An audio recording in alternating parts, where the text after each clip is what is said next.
It is a universally acknowledged truth in the shires of England that a garden too perfect is either tended by the devil or by a woman with something to prove.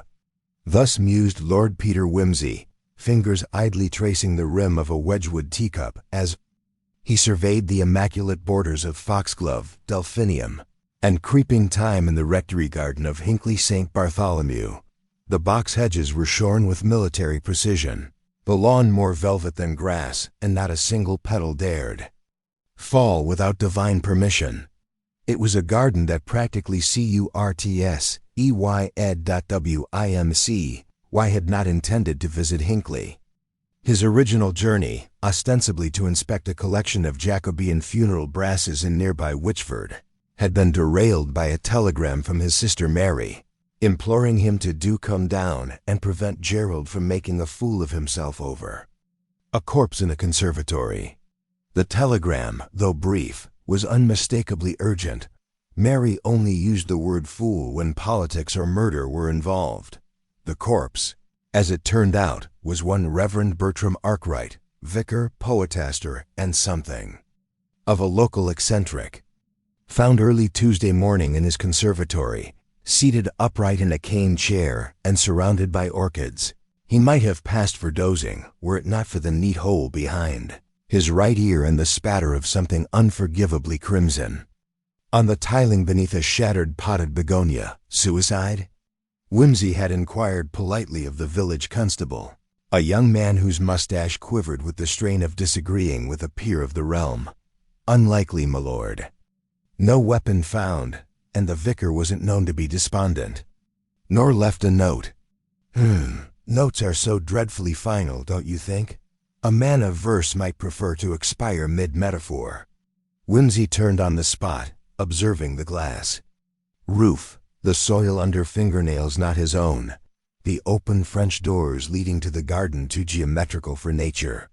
Who found the body? The housekeeper, Mrs. Daly. She's in a state, as one might be, confronted with both death and begonias. Wimsey cast an eye down the gravel path where a local boy was poking a stick into the ornamental pond. Tell me, is that boy always allowed to menace the koi, or is this a special occasion? The constable flushed. That's Timothy Bell, son of the undergardener. Doesn't talk much. Bit touched, some say. And the undergardener? Was away in Faversham Monday evening, back Tuesday afternoon. That's confirmed. How comforting. Wimsey turned away from the scene. Now then, if it is murder, and one would be quite disappointed to come all this way for anything less, one must suppose the perpetrator had a motive and an opportunity. What a bore. Still, it's a tidy setting. Clergy, village, greenhouse-like something. Out of Trollope with a whiff of Poe. The house, a rectory of venerable age and ill-advised restorations, stood beside the churchyard like an uncle who'd stopped believing in God, but was too polite to say so. Wimsey, ushered in by a silently weeping Mrs. Daly, passed through a hall hung with pastoral watercolors of bleak theological implication, and into the late vicar's study. On the desk, a broken fountain pen, a copy of Paradise Lost, marginalia. In green ink, a half-eaten seed cake and a letter addressed but never sealed. Wimsey glanced at the name, Miss Theodosia Pratt. Curious, he murmured. One rarely finds a Theodosia in these parts. Gerald Parker, the local chief constable, entered with his habitual air of having recently sat on something sharp. "Peter," he grunted, "glad you came. Damned strange business. You'll not like it, nothing theatrical. No footprints in the tulips. Just a corpse, a conservatory, and a community that insists nothing ever happens." Wimsey smiled. "Ah, but Gerald, when people insist nothing ever happens, you can be sure something has. Quite. Tell me, what was the vicar's standing in the village? Oh, popular enough, bit dry. Passionate about the Psalms. Terrible sermons. Liked orchids and Anglo-Catholicism in roughly equal measure. Had some row last week with the Bell family over a garden boundary, but that's hardly enough to get one shot in the skull. Possibly not. unless the boundary concealed a secret entrance to a smuggler's cave. Peter, kidding. Gerald, do relax. Let's talk to this Miss Pratt. A woman who receives letters but no envelopes may have secrets worth digging for. He turned once more toward the garden through the study window. The borders were still symmetrical. Too symmetrical. As if designed not to delight the eye, but to distract it. A garden, Whimsy murmured to himself, ought to have a little chaos. Or else one starts suspecting it of hiding something frightfully unnatural beneath the mulch. Wims. EY found Miss Theodosia Pratt in the vicarage drawing room, seated upright with her gloves still on and an expression like that of a woman who had narrowly avoided being seated next to someone vulgar at a charity luncheon. She was somewhere on the border of middle age and not going quietly. Her hair was arranged with such aggressive precision it seemed to defy entropy, and her brooch, a large enamel iris, had all the subtlety of a stained glass window falling off its hinge. She stood when he entered, and inclined her head with the graceful hauteur of a woman accustomed to being treated as a pillar of the community, despite being more ornament than structure. "I understand," Whimsy said, with a slight bow, "that you were acquainted with the late Reverend Arkwright?" "Acquainted? Certainly. Everyone in Hinckley was acquainted with Bertram, though I dare say few knew him." She adjusted her gloves in a manner suggesting no one would ever quite know her either. "It's all very distressing." "I should imagine so. One doesn't often expect clergy to be shot among the cymbidiums." "No, indeed." She regarded him coolly. "You are not from the constabulary?" "Good heavens, no. I'm Lord Peter Whimsy." The name clearly registered. Miss Pratt's expression did not alter save for a minute tightening around the eyes, like a curtain cord drawn half an inch too far. "Ah, the detective, from those awful murders in Yorkshire, and the unpleasantness in Oxford. I confess to a few immoderate hobbies." He smiled genially. "Murder tends to be a recurring one. Now then, may I ask the nature of your correspondence with the Reverend? There was a letter to you on his desk, but it hadn't been sealed." "That was probably in reply to mine." "Did it concern anything in particular?" There was a pause. "Gardens," she said at last. "We are both members of the Lincolnshire Horticultural and Antiquarian Society." Bertram and I exchanged views on hybridization methods for snowdrops. Fascinating. Though one might note that hybrid snowdrops are rarely worth killing over. Miss Pratt's smile was thin. "That would depend on your gardener. Did the vicar employ one?" "Only part-time. Young Thomas Bell and his father. Though I believe Mrs. Daly did most of the weeding. She always insisted she could feel the devil lurking in the oxalis." "Did she indeed? And what about you, Miss Pratt? Did you see the Reverend yesterday evening?" Her answer came too swiftly. "No." He said nothing, simply looked at her. The silence stretched polite, but unsparing. She shifted in her chair. "That is well. I passed by on the way back from evensong, but I didn't go in. His windows were lit, and I heard the piano he played dreadfully, you know. Chopin. Like a man trying to kill moths with a hammer. That would be around 7:30, perhaps. Maybe closer to 8. It was growing dark. I remember because the hedge along the path caught my sleeve." And you didn't notice anything unusual?" She hesitated again. "Only that the garden looked too perfect." Whimsy's eyebrows rose. "I beg your pardon?" She pressed her lips. Bertram never liked symmetry. Said it made nature look like a bank ledger. But the flower beds yesterday, they were arranged like something from a French chateau. Pruned, clipped, even the sundial had been wiped clean. I remember thinking, good heavens, has he taken a curate? That is peculiar. Whimsy rose and moved to the window. The garden still gleamed with dew-drenched order, unnaturally untouched. Who would do such a thing? The vicar by. Your account disliked artificial precision. One doesn't go manicuring flower beds before blowing one's brains out in a glasshouse. I thought it odd. She stood, smoothing her skirt. Though this whole affair is odd, isn't it? Whimsy murmured agreement and allowed her to leave. As she disappeared down the corridor, he turned to Gerald, who had remained lounging against the doorframe with the bored expression of a man waiting for a horse to be shod. Well? Parker said, "She's lying. You think so?" "I know so. She did see him last night. She just doesn't want us to know why." Her voice hesitated too soon and too late. "And she has the air of someone used to giving orders to people who have no right to disobey. Now why would a woman like that be afraid of something as quaint as a dead vicar?" Parker grunted. "Something between them? Possibly. Though I doubt it was scandal of the sort that inspires bad novels and worse. Lawsuits, something older, more brittle, like shared secrets kept for too long.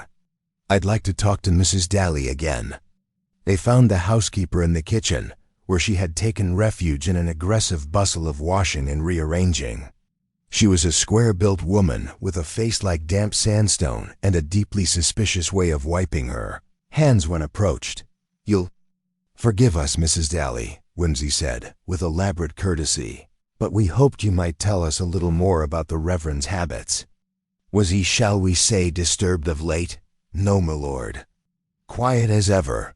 "Was there anything odd about the house recently? Visitors? Notes? The wrong sort of manure?" She looked surprised. "Well now, if you mention it. There was one thing. Yesterday morning, he asked for the silver salver polished, the one from the vestry, the old one with the cherubs. Said he was expecting someone special.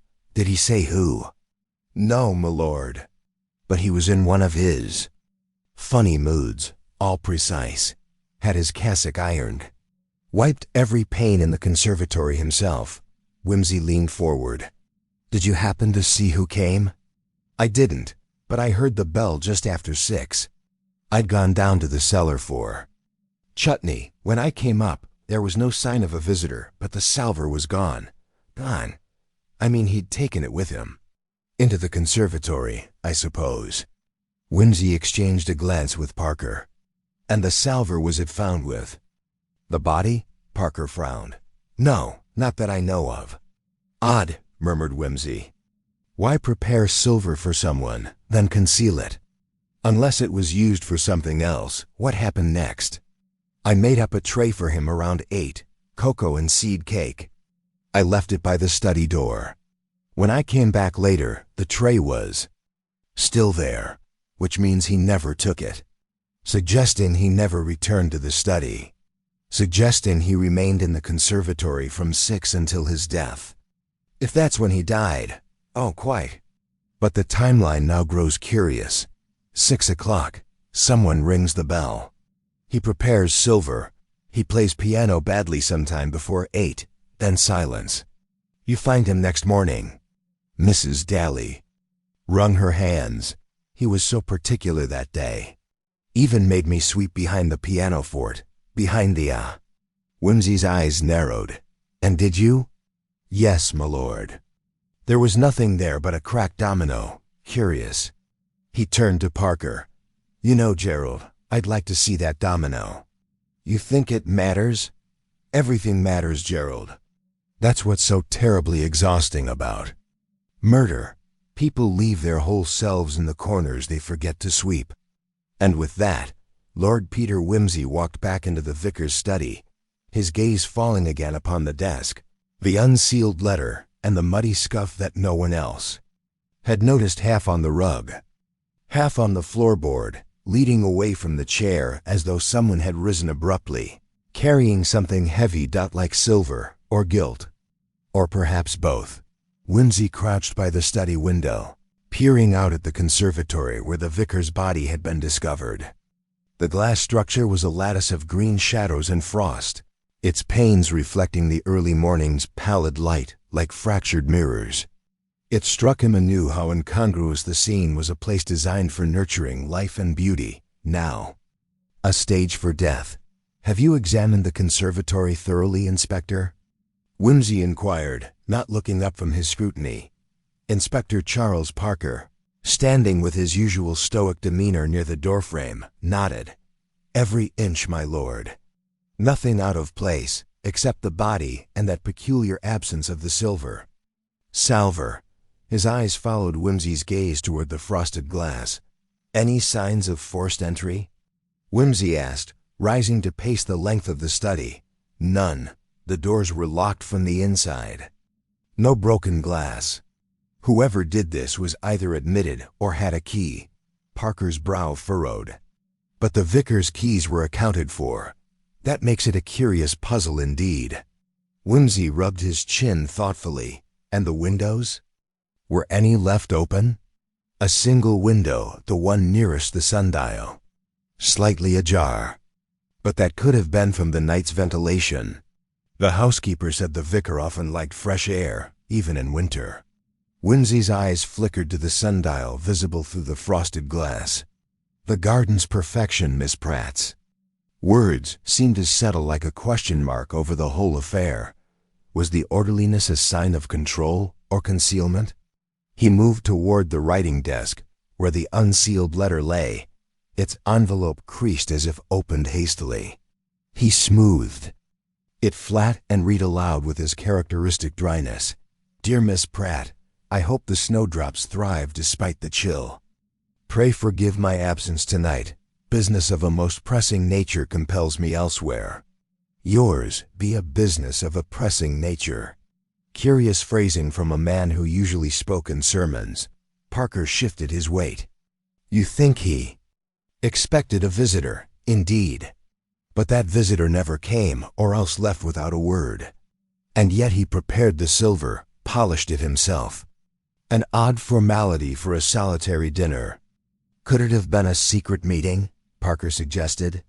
"Someone Bertram didn't want known to the parish?" Whimsy's smile was sardonic. "My dear Charles, if secrets could be kept in Hinckley, I should consider opening a perfume shop. No, I suspect something more subtle. A game of appearances."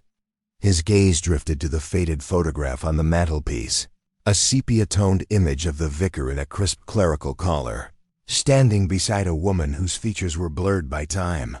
"Who was she?" Whimsy asked. "That's his late wife, apparently." "Died some years ago. No children," Parker answered.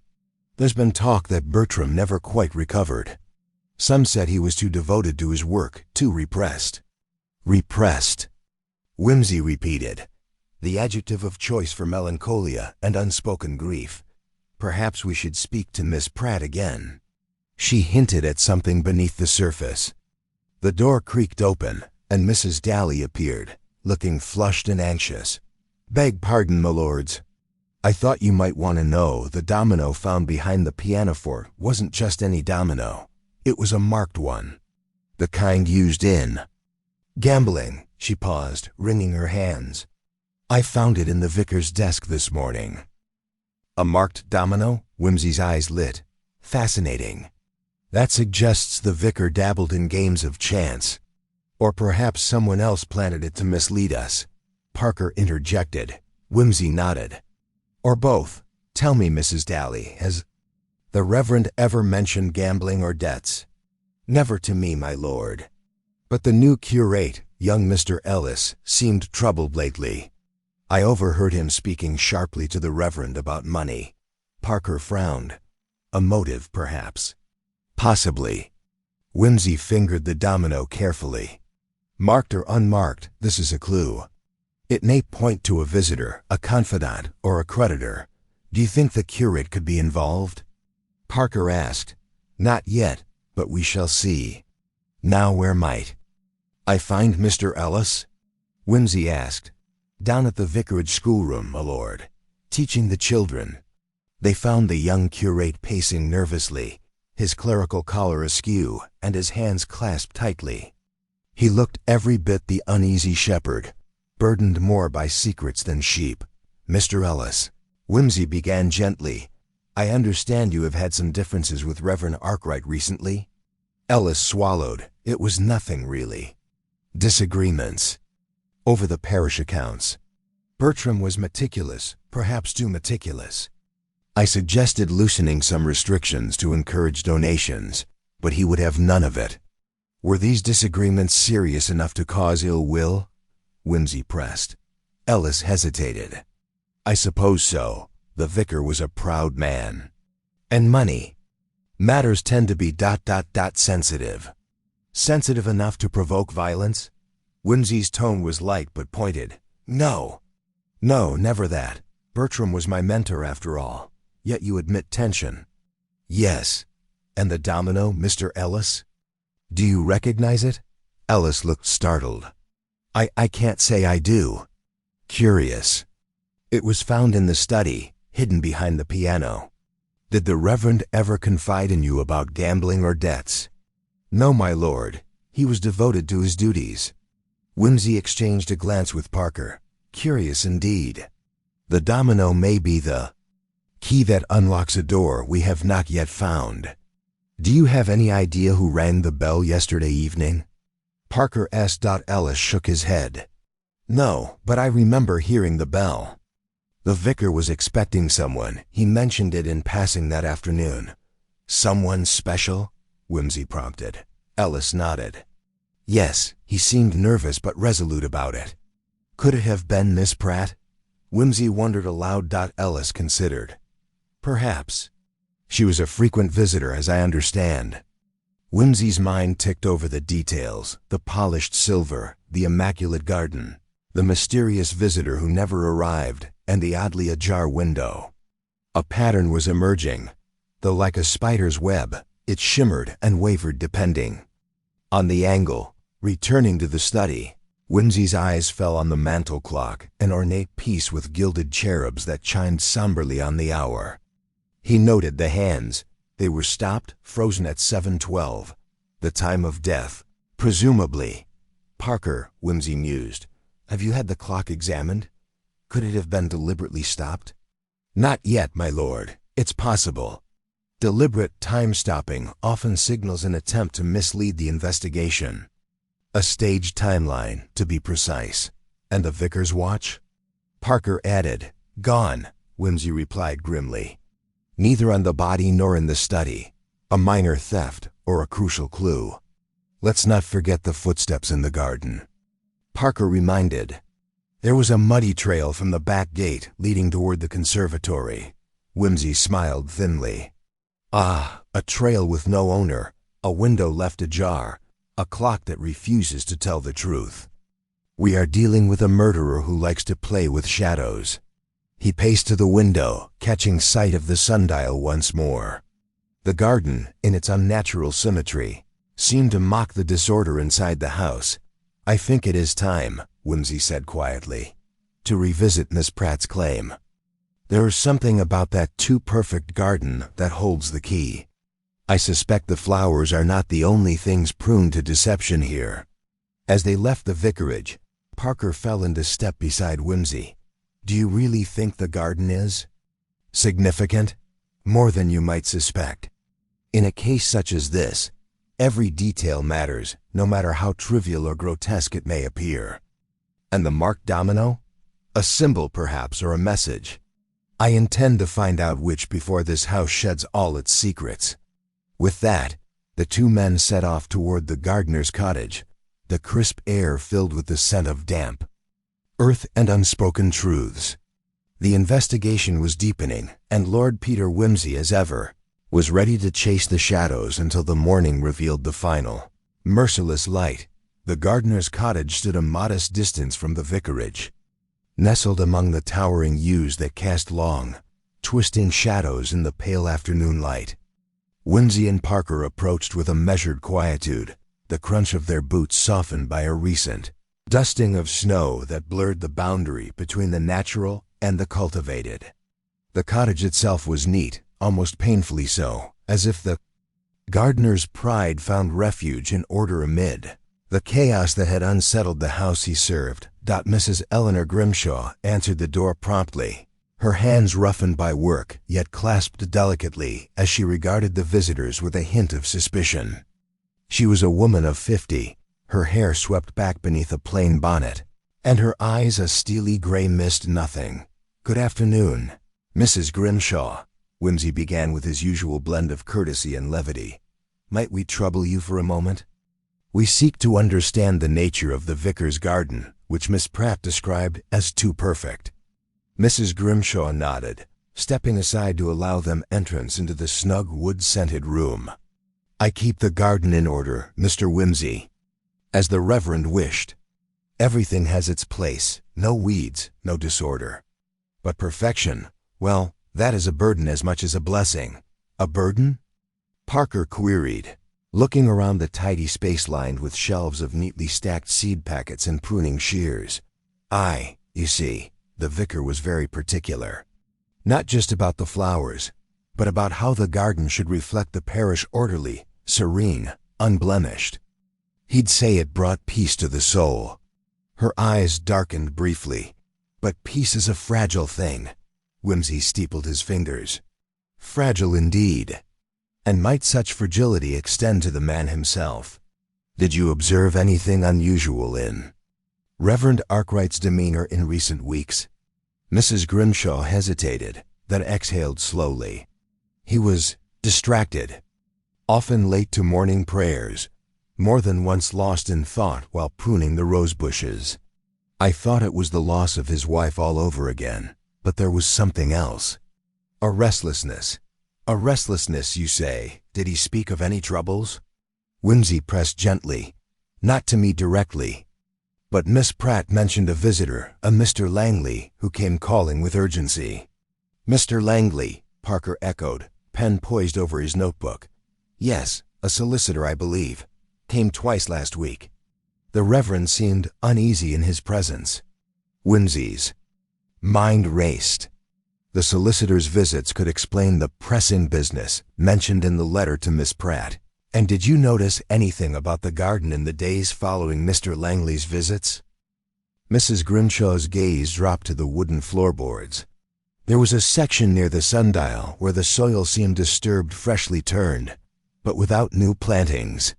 I found it odd, as the rest of the garden was immaculate." Whimsy's interest sharpened. "A fresh disturbance, yet no flowers? That suggests concealment rather than cultivation." Parker interjected, "Could someone have buried something?" "Perhaps," Mrs. Grimshaw agreed grimly. "The vicar would not approve, but desperate times." Whimsy nodded thoughtfully. "Mrs. Grimshaw, might you accompany us to that part of the garden? I wish to see the sundial and its surroundings." Outside, the garden was a symphony of faded hues and brittle stems. Yet the sundial gleamed, its polished bronze surface betraying no hint of the recent disturbance. The earth at its base, however, told a different story. A patch of soil was softer, uneven, freshly turned, as Mrs. Grimshaw had said. Whimsy knelt, probing gently with his gloved fingers. The soil yielded to reveal the corner of something solid. Beneath a wooden box, weathered but intact. With care, Whimsy and Parker unearthed it, revealing a small, locked chest. "Locked?" "Of course," Whimsy mused, producing a slender file from his pocket. "Fortunately, I am not without my tools." Within moments, the lock yielded, and the lid creaked open to reveal a bundle of letters tied with a faded ribbon, alongside a silver locket tarnished by time. Whimsy lifted the letters, brow furrowing as he recognized the elegant handwriting. On the topmost envelope, Miss Pratt's. "This is intriguing," Whimsy said, turning the letters over delicately. "Mrs. Grimshaw, do you know if the vicar ever mentioned correspondence hidden away from prying eyes?" "No, my lord, but he was a private man. The garden was his sanctuary, and I would not be surprised if he hid many secrets here." Parker carefully opened the locket, revealing a miniature portrait of a young woman whose serene expression seemed at odds with the current turmoil. "Perhaps the Reverend's late wife?" Parker suggested, "Possibly. But the presence of these letters raises questions. To whom were they addressed? And why buried beneath the sundial?" Whimsy began reading the first letter aloud, the voice of Miss Pratt emerging in elegant, impassioned script. "Dearest Bertram, the days grow colder, and with them, the shadows deepen. You must be cautious. They watch and whisper, but we shall not be undone. Remember our pact and the price of silence. For the garden's perfection conceals more than mere blooms. He paused, the irony not lost on him. The garden's perfection was indeed a facade, a cultivated veneer concealing darker truths. Mrs. Grimshaw, do you recall any recent visitors other than Mr. Langley who might have shared this secret knowledge? Whimsy asked. She shook her head. Only Miss Pratt and the vicar himself. But there were rumors among the parish whispers of debts, of old scandals. Whispers that could destroy reputations, no doubt, Whimsy said dryly. We must speak with Miss Pratt again. There is a deeper story here, woven through letters and soil alike. Back inside, the servants were gathered for tea, an uneasy hush settling over the household. Whimsy took the opportunity to observe them anew, the maid with a nervous twitch, the butler's ever-watchful eyes, the housekeeper's tight smile. Parker approached the housekeeper, Mrs. Daly, discreetly. Any sign of the silver salver this morning? She shook her head. Still missing, Inspector. And the servants speak in hushed tones, as if afraid to say the wrong thing. Whimsy, sipping his tea with deliberate slowness, allowed his gaze to drift toward the heavy velvet curtains. Something about their precise alignment and the faint scent of lavender stirred a memory. Tell me, Mrs. Daly, he inquired with his arch tone, does the vicar's room remain untouched since the tragedy? Almost, my lord. Though the curtains were drawn tight last night and the bed unmade as if he had left in a hurry. Curtains, bed, and the absence of disturbance, Whimsy murmured. The stage is set, but the actors have yet to reveal their parts. As the evening drew in, Whimsy retired to the study once more, letters and locket laid out before him, like pieces of a delicate puzzle. The garden's beauty was indeed a mask, and beneath it, human passions, fear, love, and secrecy rooted deeply. Tomorrow, he promised himself, he would speak with Miss Pratt again. For now he allowed the shadows to lengthen, each one a whisper, a clue, a promise of revelations to come. The garden was too perfect, and therein lay the mystery's heart. The morning mist lay thick over the village of Dunswell as Whimsy and Parker made their way back to the vicarage, the weight of the previous day's discoveries pressing upon them like the damp air around their shoulders. The small garden, so carefully tended, seemed to shimmer with an almost uncanny stillness, as if it too were holding its breath, waiting for some inevitable upheaval. Miss Pratt was already in the drawing-room when they arrived, seated stiffly by the fire, her hands tightly clasped around a delicate cup of tea.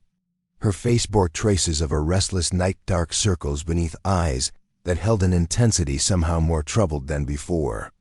She rose with a slight start at their entrance, a faint tremor betraying her otherwise composed demeanor.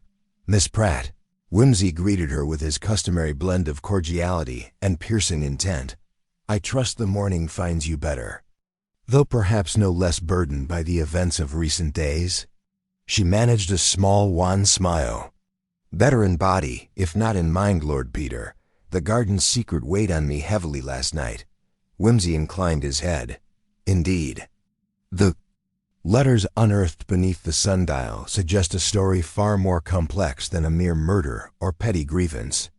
Might I impose upon your patience to hear your account once again, with particular attention to Mr. Langley's visits and any other visitors you may have encountered? Miss Pratt's gaze flickered toward the window, where the first timid shafts of sunlight struggled through the clouds. Mr. Langley came twice, as you know. The first visit was abrupt, unexpected. He bore papers from his firm, urging the Reverend to attend to matters of inheritance, though the specifics were not disclosed. The second was more insistent, almost desperate, as if time were running short. And the Reverend's reaction?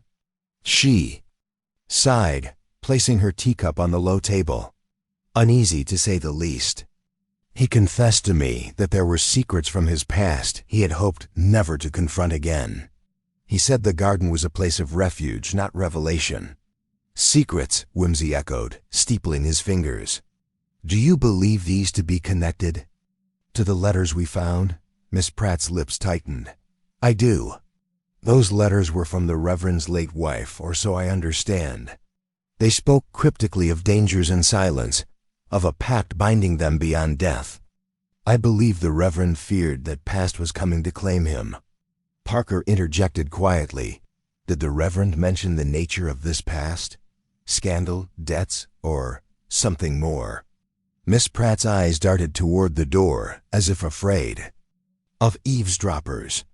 There were whispers of a scandal involving a former parish and a broken engagement, rumors that could ruin a man's standing and soul alike. But the Reverend never spoke openly of it. I feared I might be the only one truly aware of his torment. Whimsy's lips curled into a faint, ironic smile. A man's torments are often well concealed, Miss Pratt, and yet they manifest in the smallest details: the garden's immaculate order, the freshly turned soil beneath the sundial, the missing silver salver, each a fragment of a larger truth. She leaned forward, her voice dropping.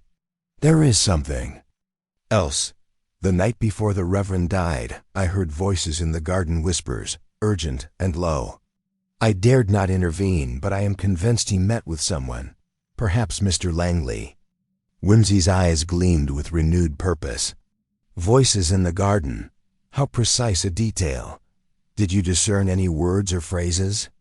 Only fragments, must not fall into wrong hands, and the legacy cannot be unearthed. Parker frowned. Legacy. The inheritance Mr. Langley was concerned with? Miss Pratt nodded. Yes, but more than money.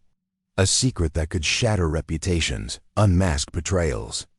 The Reverend wanted it buried, quite literally. Whimsy rose, pacing the room with the measured steps of a man piecing together a complex puzzle. And yet, here we have letters buried beneath the sundial, and a locket left exposed. Either the secret was too heavy to remain hidden, or someone wished it found. Miss Pratt's gaze fell to the floor. I fear that someone wished to expose it. Then we must consider who benefits from such exposure, Whimsy murmured. Mrs. Grimshaw mentioned debts and scandals. Might there be others in the village? With vested interest? Miss Pratt hesitated. There is one person, Dr. Felix Marchand, the village physician, well respected publicly, but known for his sharp tongue and envious nature. He had disagreements with the Reverend over parish matters, and was seen near the vicarage on the night in question. Whimsy's mind raced. Dr. Marchand is certainly a figure worth interviewing. His proximity to the crime scene and apparent grievance provide motive. Yet, we must be wary of red herrings. The door opened, admitting Mrs. Daly, the housekeeper, who delivered a brief note to Whimsy. Unfolding it, he read the familiar spidery handwriting of Mr. Langley. I fear my presence has done more harm than good. If you seek answers, come to the vicarage study at dusk. We must speak frankly before shadows deepen. Whimsy's eyes met Parker's. An invitation and a warning. We shall await Mr. Langley's arrival. In the meantime, Miss Pratt, Mrs. Grimshaw, we shall continue our inquiries. The afternoon was given to methodical interviews. The butler, Mr. Penelagon, was a man of few words but careful observation. His report confirmed the night's timeline. The Reverend was last seen alive in his study at 9:30. Shortly after, a faint disturbance was heard in the garden, dismissed as the wind. The maid, young and easily flustered, spoke of shadows moving near the sundial, a figure bending low too indistinct to identify. The vicar's study itself was a tableau of quiet chaos. Papers strewn, a lamp knocked askew, the faint scent of lavender, a fragrance Whimsy noted with interest, as it matched that of the curtains Parker had observed. The window was ajar, though the chill outside made it an odd choice. Who opened the window? Whimsy asked the assembled staff. No one, my lord, Mrs. Daly replied firmly. It was closed tight every evening. Parker knelt by the window, peering into the garden beyond. Fresh soil beneath the sill. Could the window have been an entry or exit point? Whimsy examined the latch. The mechanism is sound, but it could have been slipped open with care. A planned move rather than a desperate one. As evening settled, the household grew restless. The promise of Mr. Langley's visit hung in the air like a charged wire. Whimsy and Parker prepared the study, arranging the letters and locket visibly on the desk, a subtle bait for the solicitor's conscience or confession. Dusk deepened, the fading light lending a muted palette to the vicarage's sober walls. A knock at the door announced Mr. Langley's arrival. He entered with a practiced calm, his face pale but composed, eyes sharp beneath a furrowed brow. "Lord Peter, Inspector Parker," he greeted with formal respect. "I confess I feared you might have abandoned the inquiry." "Hardly," Whimsy replied dryly. "A game is far more interesting when the players take their places willingly." Langley's glance flicked toward the table. "You have found the letters." "And a great many questions, Mr. Langley. Questions that seem to implicate you as well." Langley's jaw tightened. "I only sought to protect my client's interests and the parish's reputation. Yet secrets buried beneath a sundial rarely remain so long without consequence," Whimsy said. "I wonder, Mr. Langley, if you might enlighten us as to the nature of this legacy you mentioned in your letter?" Langley hesitated, then spoke in a low, measured tone. The Reverend's inheritance was not merely land or money. It was knowledge of misdeeds past, of debts unpaid in silence. He feared exposure would bring ruin not only to himself, but to those he loved. "And you believe this knowledge is contained within these letters?" Langley nodded. "And within a document missing from the vicar's papers, a will, altered or destroyed." Whimsy's fingers drummed the table. "Then we have a mystery. Within a mystery, a concealed past, a hidden will, and a motive to silence those who threaten to reveal it." Langley's eyes darkened. "I did not kill the Reverend Lord Peter. I sought only to persuade him to face his fears." "Persuasion sometimes wears a deadly guise," Whimsy observed, rising. "Tonight, we shall see if your words hold true." As Langley was led to the guest chamber, Whimsy glanced at Parker. "The garden's perfection conceals more than flowers, my friend. It conceals a web of fear, ambition, and the quiet desperation of a man cornered by his past." Parker nodded grimly. "And in that web the truth waits, fragile and sharp." Whimsy allowed himself a brief smile of grim satisfaction. The investigation was entering its crucial phase. With each revelation, the garden's shadow deepened and, with it, the inevitable unmasking of the gardener's true hand. The night had settled over Dunswell with an oppressive silence that felt less like peace and more like a patient breath held in anticipation. Lord Peter Whimsy sat quietly in the study, a single candle flickering beside the scattered letters and papers that had come to define the day's laborious progress.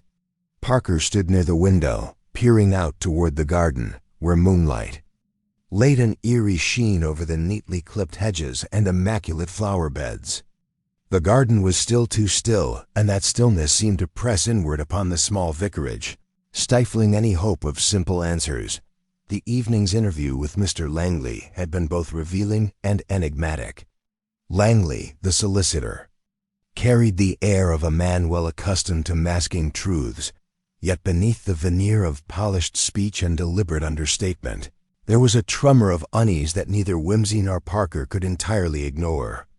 It was clear Langley feared something deeper than mere scandal, a secret bound up in both the Reverend's past and the tangled inheritance that had apparently been left unresolved. Whimsy's thoughts returned to the letters, those cryptic missives from the Reverend's late wife, which seemed to hint at more than just personal grief. "A pact binding them beyond death," Miss Pratt had said. The phrase lingered unsettlingly in his mind. What sort of pact? And why had the Reverend chosen to bury these letters beneath the sundial, a symbol of time itself frozen in stone? Parker's voice drew him back from the labyrinth of speculation. "My lord, you asked about the window, the one left ajar in the study. I took the liberty of examining the latch again." It's a finely crafted mechanism, but I believe it was deliberately left open, either as a distraction or a subtle invitation. Whimsy nodded thoughtfully. Yes, the window. An open portal in a house that prized privacy above all else. Yet no one admits to opening it, nor does the butler recall any disturbance. Unless, Parker ventured, the opening was done by someone skilled enough not to leave a trace. A likely possibility, Whimsy agreed, leaning back in his chair and letting his gaze drift toward the garden visible through the window. The garden is a stage, but the actors remain in the shadows. The stillness was broken by a soft knock, and the door opened to reveal Miss Pratt, carrying a small parcel wrapped in brown paper. Lord Peter, I found this tucked away in the Reverend's private drawer.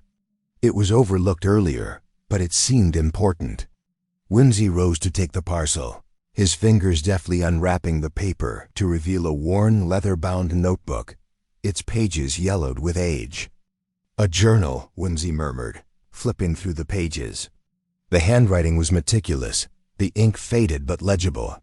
The entry spoke of parish matters, but as Whimsy read further, a distinct change in tone emerged, more personal, anguished, as though the Reverend wrestled with demons unseen by others. Listen to this, Whimsy said, reading aloud a passage dated nearly 5 years prior. The garden remains my only solace. Here, I can bury the past, if only in my heart. Yet the shadows of those I wronged pursue me still. They come in whispers, in silence, demanding restitution. Parker frowned. The Reverend felt pursued? Indeed, Whimsy replied. And not only by guilt, but by those who wished to reclaim what he had taken, whether by right or by force. Miss Pratt's eyes widened. Do you think the scandal involved theft or betrayal of trust? More likely a betrayal of the spirit, Whimsy said quietly. Perhaps a broken promise or a hidden sin. We must learn more about the Reverend's past, particularly before he came to Dunswell. The night deepened, and Whimsy and Parker returned to the study, determined to piece together the timeline that had so far eluded the police. They examined the parish register, noting the Reverend's arrival in the village roughly 7 years prior, shortly after the mysterious disappearance of a young woman from a nearby town. The connection was tenuous, but Whimsy's keen mind caught the possible link. Who was this woman? Whimsy asked the housekeeper, who had been summoned back to the study. Mrs. Daly's expression darkened. Miss Helena Fairchild. She was to be married to the Reverend's predecessor, but vanished just before the wedding. Some said she ran away. Others whispered darker tales. Whimsy exchanged a glance with Parker. And the Reverend replaced the previous vicar soon after? Mrs. Daly nodded solemnly. Yes, and since then, strange things have happened. Whispers among the villagers, unkind rumors about the Reverend's past. Whimsy's thoughts circled back to the letters, the garden, the window left open, and the missing silver salver.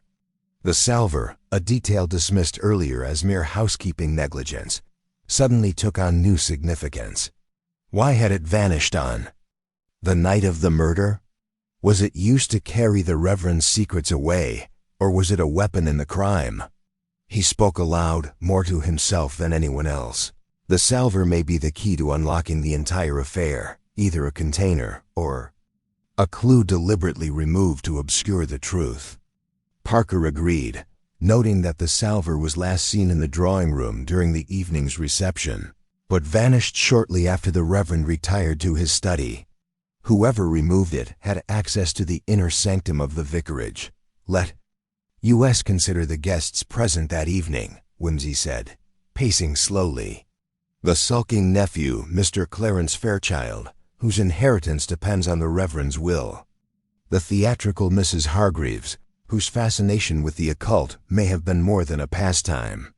And of course, Dr. Marchand, whose enmity is thinly veiled beneath his professional civility. Parker noted, each with motive, yet none with incontrovertible opportunity. Except perhaps the butler, who seemed too precise in his recollections.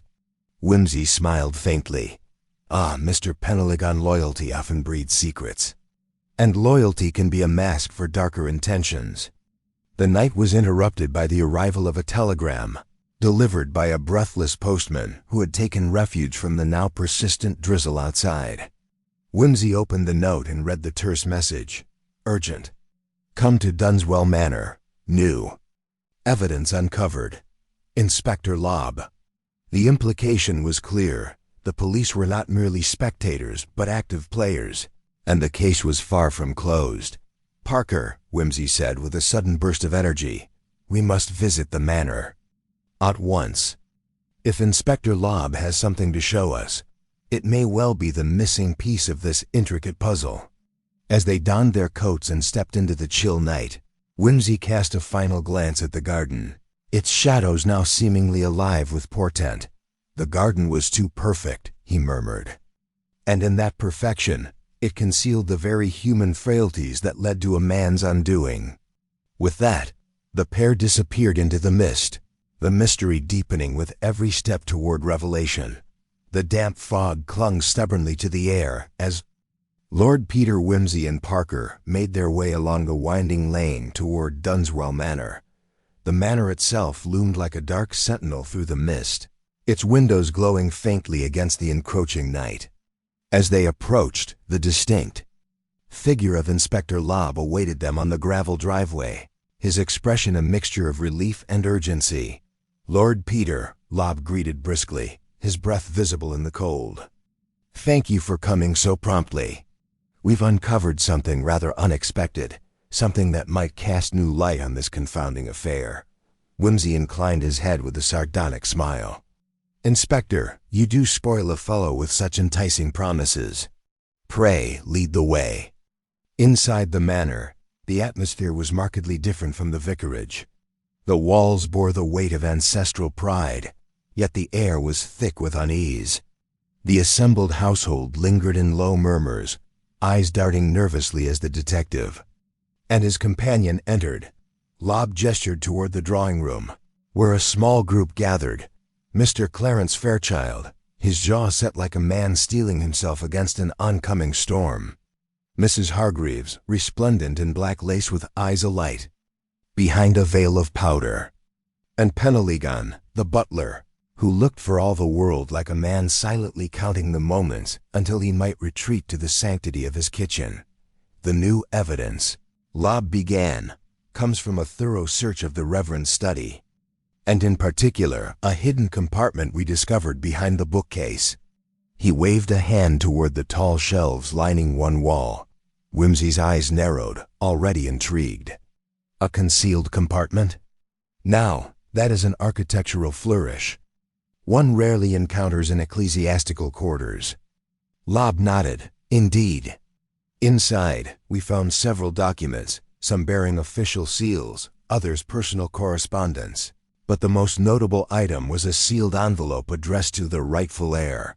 Whimsy took the envelope delicately, noting the heavy parchment and the wax seal, emblazoned with a crest unfamiliar to him. Breaking the seal, he unfolded the letter within. The handwriting was deliberate, the words weighed carefully. The letter revealed the existence of a secret codicil to the Reverend's will, stipulating that his estate would pass not to the Fairchild family, as widely believed, but to an individual whose identity was to remain concealed until after certain conditions were met. Curious, Whimsy murmured, this rightful heir was meant to remain a mystery. Yet the Reverend kept this letter hidden, even from his closest acquaintances. Mrs. Hargreaves interjected sharply, a secret heir? This is preposterous. The Reverend never hinted at such a thing. But that, madam, Whimsy replied with cool precision, is precisely why it was kept secret. Secrets have a way of complicating inheritance disputes, not to mention murder investigations. Clarence Fairchild shifted uneasily in his chair. What conditions could there be? The Reverend's word was law. And yet, Whimsy continued, he chose to withhold the truth, perhaps for reasons more psychological than legal. Peneligon, the butler, cleared his throat. If I may, my lord, There was always talk of the Reverend's discomfort with his past, something inescapable that he carried like a shadow. Some believed he was hiding a scandal that could ruin the parish. Indeed, Whimsy said thoughtfully. And the garden, with its pristine order and careful layout, was his way of maintaining control over that shadow, pushing it beneath the surface. Yet shadows have a stubborn habit of rising. Lobb added, "We also found this." He handed Whimsy a small folded piece of paper, yellowed and fragile. It was a torn page from a diary, bearing a passage written in a hurried scrawl. Whimsy unfolded it and read aloud, "They come too close. The past refuses to stay buried. Tonight, I fear the garden will be stained." A collective silence fell over the room. Whimsy's gaze settled on Mrs. Hargreaves. "Madam, you profess an interest in the occult. Were these fears perhaps more than mere superstition?" Mrs. Hargreaves' lips tightened, but she did not deny the accusation. "I sought only to understand the Reverend's torment. If he was haunted, then the garden his sanctuary was. Also his prison. Or his trap," Whimsy said softly. Lobb gestured toward the window. "We conducted a reenactment this afternoon, focusing on the garden and the sounds reported that night. There was a peculiar echo, especially near the sundial," Whimsy nodded. "I recall the sundial, an emblem of time frozen. Yet time, like truth, is a fluid thing, one that can be manipulated by those who understand its intricacies." "Exactly," Lobb agreed. "We noted that footsteps in the garden would carry differently depending on the wind, and certain sounds could be masked by the chiming of the distant church bells. A clever ruse to cover movement or voices." "Ah," Whimsy said with a faint smile, "the orchestra of the village itself providing a cloak of invisibility." The detective's mind turned back to the missing salver. "This salver, Inspector, was it found?" Lobb shook his head. "No, still missing. But we discovered something else. A footprint near the sundial, muddy, though not fresh, that didn't match any of the household staff." Parker stepped forward. "Could it belong to the intruder who left the window ajar?" "Possibly," Lobb replied. "But there is more. The footprint's size and tread suggest a woman, and given the garden's careful cultivation, someone moving stealthily would likely be familiar with its layout." Whimsy mused aloud. A woman with knowledge of the vicarage, perhaps connected to the Reverend's hidden past. His thoughts drifted to Helena Fairchild, the vanished bride-to-be. Could she have returned? Or was there another figure cloaked in mystery? Just then, Penelligon interrupted. "If I may, my lord, there was a woman who visited the Reverend twice, in the months before his death. I was told to keep the visits discreet, names not given, explanations vague." "A visitor shrouded in secrecy," Whimsy said, eyes gleaming. "And who might that be?" Penelligon hesitated. "I only know she went by the name of Miss Gray." "Miss Gray," Whimsy repeated. "A name as elusive as the morning. Mist, and a clue that may unravel the entire tapestry." The detective rose, his gaze sweeping the room. "Ladies and gentlemen, it seems our garden of perfection harbored not only secrets, but living ghosts, phantoms of past sins and hidden desires. To understand the present, we must now pursue these shadows." Turning to Lobb, Whimsy said, "Inspector, I suggest we seek out Miss Gray, wherever she may be, and learn what part she played in the Reverend's final days." As the clock chimed softly from the manor's tower, the party prepared to depart. The threads of deceit and secrecy had thickened, weaving a pattern more intricate than any had imagined. And at the heart of it all lay the garden, too perfect to be innocent, too ordered to be kind. The night awaited their next move, and with it, the promise that the truth, however carefully buried, would soon bloom. The following morning brought a brittle chill that bit through the London fog like a knife, but Lord Peter Whimsy found little cause to lament the weather. There is, after all, a peculiar clarity in cold, and it lent itself well to the business of hunting down ghosts, be they spectral or merely of the human variety. "Parker, His ever-patient and taciturn valet carried the day's necessities in silence, his expression unreadable but clearly approving of the prompt departure. Whimsy, for his part, maintained an air of calm curiosity as they traveled toward a modest terraced house in Hampstead, where the elusive Miss Grey was said to reside. The address had been procured with some difficulty, through a discreet inquiry of the vicarage's parish clerk, a nervous man with a propensity for oversharing small and inconsequential details but staunchly protective of anything remotely scandalous. "It seems, Parker," Whimsy remarked, his tone lightly sardonic, "that Miss Grey, for all her spectral reputation, is very much of this world. No need for Ouija boards or seances, at least for now." Parker grunted noncommittally, but his eyes were alert. He had learned that in matters of crime and concealment, it was best not to underestimate the earthly. Arriving at the house, Whimsy noted its plainness, the sort of dwelling that neither invited suspicion nor courted notice. A faded nameplate read simply, "Missy Grey." The windows were curtained, the blinds drawn as if to ward off prying eyes, with a polite knock that was answered by a woman, whose age was difficult to guess, her features sharp and framed by a shock of prematurely white hair. Whimsy found himself face to face with a presence that was as enigmatic as the name suggested.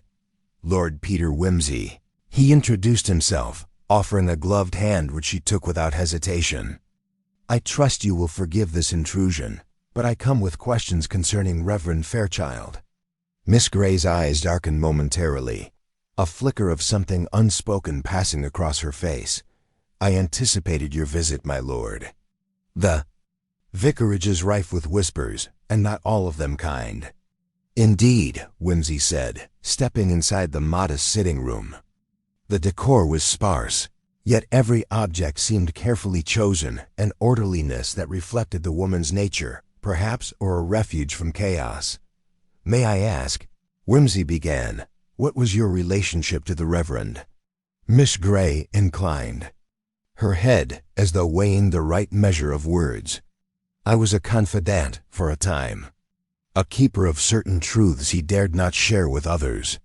Secrets that, if revealed, might unsettle even the most devout." Whimsy's eyes twinkled. "Secrets and confessions, the stock and trade of all good mysteries. Pray, what sort of secrets?" "Not all sins are of the flesh or of the law, Lord Peter," she said quietly. "Some are of the soul burdens one carries in silence." The detective leaned forward, sensing the subtle psychological currents beneath her words. "Might one such burden relate to the rightful heir mentioned in the letter found at Dunswell Manor?" Miss Grey nodded slowly. "The Reverend discovered, late in life, that his family line was not as straightforward as he believed. There was a child, hidden away, born out of wedlock, whose existence threatened to unravel everything he held dear.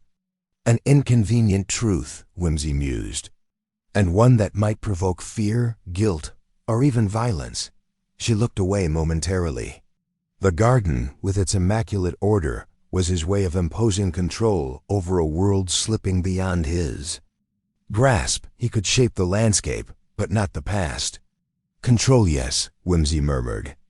"And sometimes the desire to control leads one to desperate acts. Did the Reverend ever confide in you his fears or intentions?" Miss Grey hesitated, then produced a small notebook, worn at the edges. "These are excerpts from his journal entries he shared with me. Perhaps they will shed light on his state of mind." Whimsy took the notebook with reverence, leafing through passages dense with introspection. One entry caught his eye: "The shadow lengthens each day. To protect my flock, I must protect the secret. But how long can one hold back the tide? The garden grows, yet beneath the soil lies decay. I dread the hour when the roots are torn free." "Poetic and yet profoundly troubled," Whimsy observed. The Reverend was a man at war with himself. Miss Grey nodded. He feared the revelation of his past would not only scandalize the parish, but destroy his own sense of self. The rightful heir was more than a name, it was a wound. Whimsy's thoughts turned to the night of the murder. Did the Reverend mention any specific threats? Enemies who sought to exploit this knowledge? None that I know by name, she replied, but the air was thick with suspicion. Even his closest friends seemed distant. And then there was Helena Fairchild, who vanished shortly before his death. Her disappearance may be connected, Whimsy frowned. Miss Gray, do you know where Helena might be now? I wish I did, she answered. She was restless, desperate to escape the shadows of the past. Perhaps she fled abroad or found refuge in anonymity. Or perhaps she returned here, Whimsy said thoughtfully, to confront the source of her torment. A sudden knock at the door interrupted them. Miss Gray glanced toward the window, her expression guarded. Come in, Whimsy called. Door opened to reveal a young constable, breathless from his hurried journey. Lord Peter Whimsy, Inspector Lobb is on the line. He wishes to speak with you urgently. Whimsy closed the notebook carefully.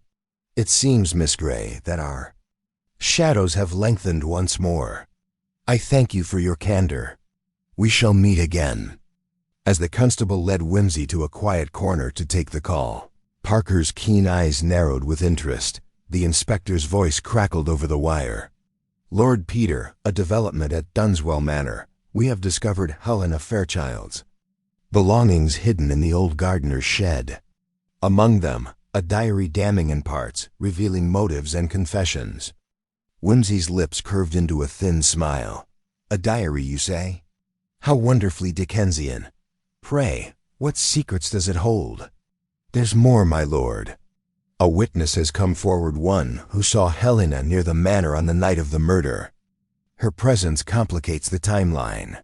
Whimsy's mind raced, fitting these new pieces into the intricate puzzle. Then our hunt must quicken. It appears the garden's perfection was a facade masking far messier truths. As he ended the call, Whimsy turned to Parker. Prepare to return to Dunswell at once. The plot thickens, and we must ensure that the past's roots are not only uncovered but understood before they strangle the present. Outside, the mist had begun to lift, revealing a sky pale with the promise of dawn. Yet in the world beneath, secrets remained shrouded in darkness, waiting for the moment they might finally be unearthed.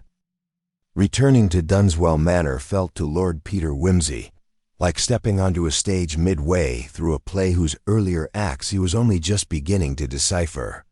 The sprawling estate, still wrapped in the faint chill of morning, seemed less the serene retreat of a country gentleman and more the site of a psychological battlefield, where every hedge and stone carried a tale of fear, guilt, or rage. Inspector Lobb greeted Whimsy at the entrance with a brisk nod. Lord Peter, glad you're back. We've secured the gardener's shed and recovered Miss Fairchild's diary. The pages are, as you might expect, a tangled weave of confusion and accusation. Perfect fodder for our deductions, Inspector. Whimsy replied, allowing a faint smile to crease his usually impassive features. May I see it? Lobb led Whimsy into the manor's library, where a small group of officers and clerks were busy cataloging evidence. The diary lay atop a polished oak desk, its leather cover cracked and faintly damp with the evening's dew. Whimsy picked it up carefully, feeling the weight of secrets pressed between its fragile pages.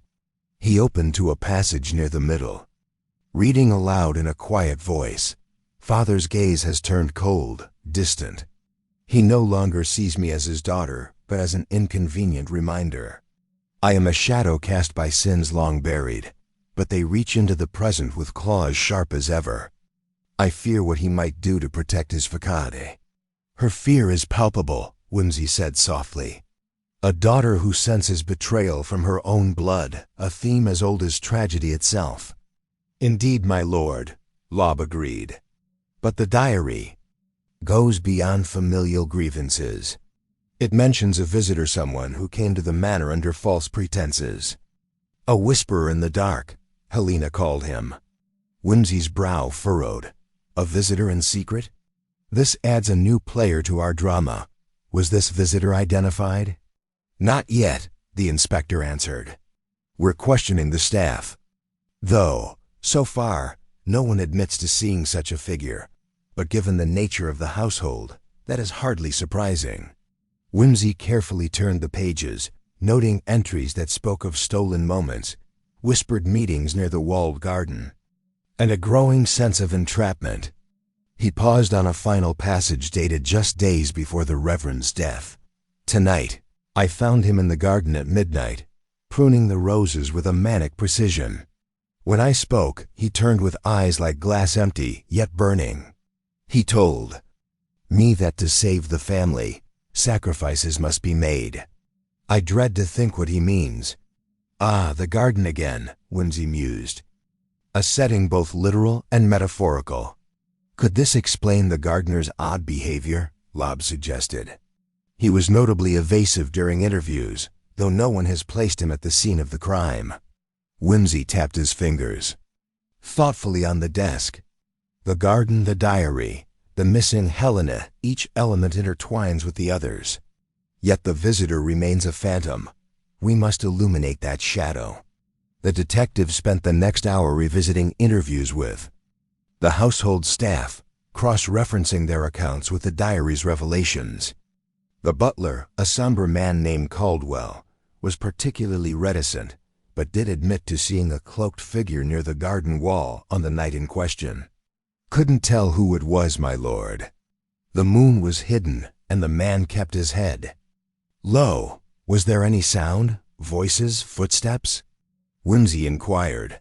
"Only the clinking of pruning shears, sir," and then silence.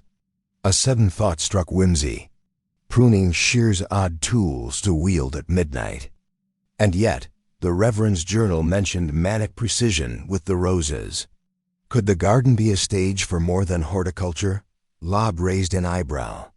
"You suspect the murder weapon was a gardening tool?" "Possibly, or at least symbolic of the Reverend's psychological state. Let us not discount the power of symbolism in a mind unraveling." Turning his attention to the gardener, Whimsy sought out Thomas Reed, a man weathered by years but with eyes sharp enough to reveal underlying tensions. Reed was initially defensive but gradually yielded under Whimsy's gentle probing. "Mr. Reed," Whimsy began, "your knowledge of the manor's grounds is unmatched. And yet, you speak of the Reverend with a certain ... reserve. Did you witness anything unusual the night of the murder?" Reed shifted uncomfortably. "I saw Master Fairchild in the garden late, pruning as usual, but he seemed ... different, agitated. Then a man came, a stranger. I didn't see his face, but they spoke in low tones. I left before it got heated. Did the Reverend appear afraid or angry?" "Both, sir. Fear like a shadow clinging to him, and anger that cut deep." "Do you know who this stranger might be?" "Nay, sir. Only that the man carried a small case, like a doctor's bag." "He stayed but a moment. A doctor's bag? Intriguing. Might it have contained poison, instruments, or papers?" Reed shrugged. "I can't say." Whimsy's mind whirred with possibilities. A clandestine visitor with a doctor's case, a distraught Reverend wielding shears at midnight, and a missing daughter whose diary hinted at dark family secrets. The plot thickened like the morning fog dot as afternoon bled into evening. Whimsy returned to the walled garden, its meticulously trimmed hedges casting long, distorted shadows in the fading light. He examined the soil near the rosebush, noting faint disturbances, as though something had been recently unearthed or buried. The garden's far corner, a small iron-bound gate opened onto a neglected path overgrown with brambles. Beyond, the silhouette of an old summer house stood like a forgotten sentinel. Inside, Whimsy found traces of cigarette ash, a half-burned candle, and faint impressions on the wooden floorboards, signs that someone had taken refuge here in secrecy. "Ah, Helena," Whimsy murmured, "it seems you have been hiding in plain sight." His reverie was interrupted by the sound of footsteps approaching. Parker appeared, carrying a leather satchel containing more evidence gathered by the constables. "Lord Peter, the forensics team found traces of an unusual powder on the shears and on the Reverend's hands."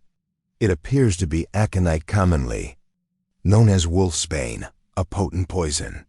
Whimsy's eyes lit with grim satisfaction. So the shears were more than tools of pruning. They were instruments of death, wielded in a psychological tempest of control and despair. Could the Reverend have poisoned himself? Parker asked. Suicide is one possibility, but given the presence of another visitor, it could be murder staged to resemble self-inflicted wounds. Whimsy paced the garden's edge, pieces falling into place. The visitor with the doctor's bag might have supplied the poison or administered it. Helena's return, hidden within the grounds, suggests complicity or desperation. Tonight, Parker, we shall keep vigil here, in the shadow of the roses.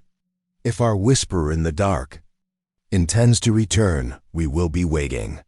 As dusk deepened into night, the garden took on a spectral quality. The moon cast ghostly silver across the petals and thorns, and the air held a tension so thick it might be sliced like the shears themselves.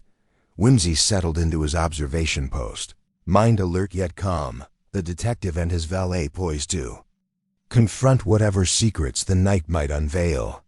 The final act was approaching, and the garden, too perfect in daylight, was now a theater of truths, waiting to be exposed under the unforgiving glare of logic. The night stretched its velvet cloak over Dunswell Manor, turning the garden into a realm of shadows and whispering leaves. Lord Peter Whimsy, ensconced in the covert shelter of the summer house, allowed his eyes to adjust to the dim, the occasional flicker of moonlight catching on dew-laden petals. Parker sat silently beside him, alert yet accustomed to his masters. Singular patience in these long watches.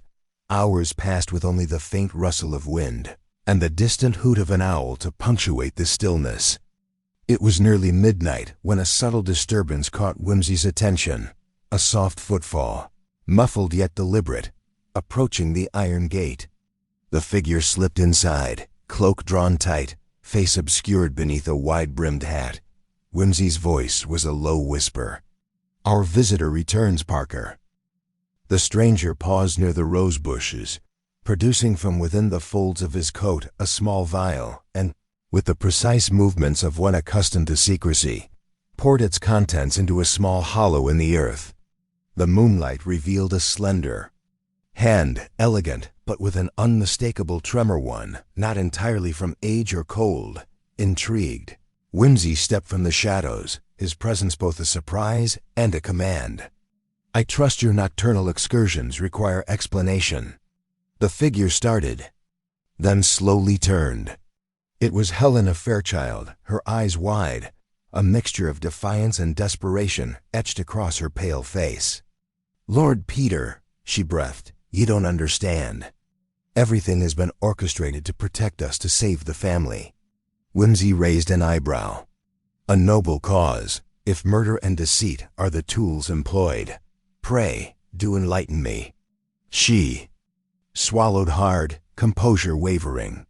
Father was ill more than anyone knew. The garden, the shears, they were his therapy, his ritual to hold madness at bay. But the poison, it was introduced by another. Someone who wished to ensure he did not recover, who feared the truth he might reveal. And this truth? Whimsy prompted. Helena hesitated, then spoke as if confessing a sin. "Our family's history is stained with old crimes, things buried in silence. Father had discovered documents proving a betrayal during the war, implicating someone close, someone still alive." Whimsy's mind raced, recalling the diary's allusions, the secret visitor with the doctor's bag. And this visitor? An old acquaintance, one who claimed to be a healer, but brought only ruin. Father trusted him too much. "Did you confront this man?" Helena's gaze darkened. "I tried. But he warned me, threatened to destroy everything if I interfered. Yet here you are, risking much to meet me in the dead of night," Whimsy observed. "I could not stay silent," she said. "Especially not after Father's death." The conversation was interrupted by a sudden sharp sound, the click of a lock disengaging at the garden's rear gate. Both turned to see Inspector Lobb stepping cautiously inside, his expression grave. "Forgive the intrusion, Lord Peter. We've found something that may shed light on the healer's identity, a casebook hidden beneath the Reverend's study floorboards. It contains names, dates, and strange annotations." Whimsy motioned for the inspector to approach. The three gathered under the moon's pale gaze as Lobb produced the leather-bound book. Its pages yellowed but meticulously kept. Whimsy scanned the entries, noting references to medical treatments, coded remarks about special patients, and a list of visitors dated precisely over the past 2 months. Among the names, one stood out: Dr. Alistair Cray, a physician whose reputation in the county was, at best, controversial. Rumors of illicit treatments and obscure experiments had followed him for years. "Cray," Whimsy murmured. "The whisperer in the dark who wore the doctor's mask. It seems we have found our shadow." Helena's face paled. "He was the one who brought the poison." Father's decline began after Cray's visits. Yet no one saw Cray enter or leave the manor, Lobb remarked. "And the staff all deny knowledge of him." Whimsy smiled thinly. "Then we must consider that Cray's access was granted by someone within these very walls. An accomplice who wished to keep the family's darkest secrets hidden at any cost." The clock chimed from the distant tower, marking the approach of midnight proper. Time, as always, was an unyielding witness. Whimsy's eyes narrowed with renewed resolve. "Tomorrow we shall confront this doctor's shadow and unravel the web binding him to the Fairchilds. For tonight, let us watch and wait. Often the quietest hours reveal the loudest truths." As Helena and Lobb departed quietly, Whimsy lingered a moment longer in the garden's chill embrace, his thoughts circling the tangled motives and concealed identities. The perfect garden, once a symbol of order and beauty, had revealed itself as a labyrinth of secrets and danger. With a final glance at the roses gleaming in the moonlight, Whimsy turned towards the manor, knowing the climax of this mystery was fast approaching, and that the delicate balance between appearance and reality would soon shatter under the weight of truth. Drawing room at Dunswell Manor was heavy with a silence as brittle as the glass in the tall windows, save for the ticking of the grandfather clock, its steady pulse marking the moments before revelation. Lord Peter Whimsy stood by the hearth, his slender fingers lightly pressing a well-worn cigar, though he had not lit it. Around him gathered the key players: Helena Fairchild, her eyes shadowed by a mixture of fear and hope; Inspector Lobb, expression taut but expectant; and finally Dr. Alistair Cray, pale and defiant, a man whose very presence seemed to chill the air. "Before I proceed," Whimsy began, his voice archly measured, "let us dispense with the illusions that have clung so stubbornly to this house like ivy." The garden was too perfect, indeed, but beneath its beauty lay a rot not of soil, but of secrets and suppressed guilt. He paused, surveying their faces, as if weighing their souls. "Dr. Cray, your reputation as a healer has long been clouded by whispers, experiments, and shadows, treatments that crossed lines. Yet it was not your hand alone that hastened the Reverend Fairchild's demise. You were, I dare say, an instrument." Cray's lips twitched in a sardonic smile, but he said nothing. Whimsey continued. "The poison digitalis, carefully administered in minute doses, was introduced gradually, masked beneath the guise of tonic treatments you provided. But who supplied you access? Your visits were unobserved because you were expected." Helena's face tightened, but she remained silent. "The answer lies in a most domestic betrayal," Whimsy said, turning now to a figure who had remained conspicuously still: Mrs. Agnes Turner, the housekeeper, whose austere demeanor barely concealed a simmering resentment. "I confess," Mrs. Turner said quietly, "it was I who allowed Dr. Cray his passages. The Reverend's recent actions threatened to expose truths that would have destroyed the family name, and I could not allow that." "A noble motive cloaked in villainy," Whimsy remarked dryly. "Your bitterness towards the Reverend's sudden moral rigor, his insistence on revealing the family's wartime disgrace, was a fire you chose to extinguish with poison. Mrs. Turner's shoulders slumped. He was going to ruin us all. And yet, Whimsy said, your attempt was too perfect, too calculated. You failed to reckon with the subtle rhythms of the house, the misaligned clocks, the soundproof doors, the staggered timings that betrayed your carefully staged alibis. He stepped toward the window, gesturing to the garden beyond. The garden was your theater of control, your escape, but also your undoing. The shears, the meticulously tended paths, all symbols of a desire to prune away not only dead branches, but inconvenient truths. Turning back to Curate, Whimsy concluded, and you, sir, though a facilitator, are as culpable in the willful decay of this family's honor. Your healing was a slow, insidious killing. Crate's defiance faltered. A flicker of defeat crossing his eyes, Inspector Lobb stepped forward, manacles in hand. Agnes Turner, you are under arrest for the murder of Reverend Fairchild. The housekeeper did not resist, but her gaze lingered on Helena, an unspoken apology passing between them. Helena exhaled slowly, the tension uncoiling. Thank you, Lord Peter, for uncovering the truth beneath the garden's veneer. Whimsy offered a faint smile, lighting his cigar at last. The truth, Miss Fairchild, is often like a well-tended garden. It requires patience, attention, and a willingness to remove the weeds that choke its growth. He exhaled a thin plume of smoke, eyes twinkling with that familiar blend of irony and intellect. And remember, no matter how perfect the garden, the thorns remain. As the dawn painted the sky with pale pink hues, Whimsy took his leave. The manor behind him a little less haunted, its secrets pruned away by reason and quiet justice. The game for now was done, but the echoes of human frailty would linger like the faint scent of roses on a morning breeze.